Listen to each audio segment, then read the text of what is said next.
கிளிமுக்கு மாங்காய். இந்த மாங்காவை நாங்கள் கட் பண்ணிக்கிட்டு உப்பு போட்டு சாப்பிட போகிறோம். வாங்க பார்க்கலாம்.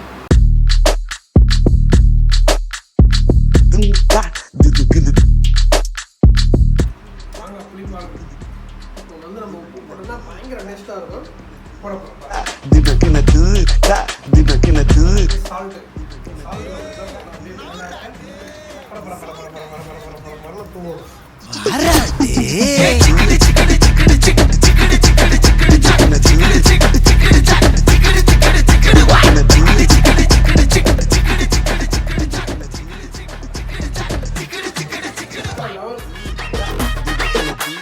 அல்டிமேட்டாக இருக்குது.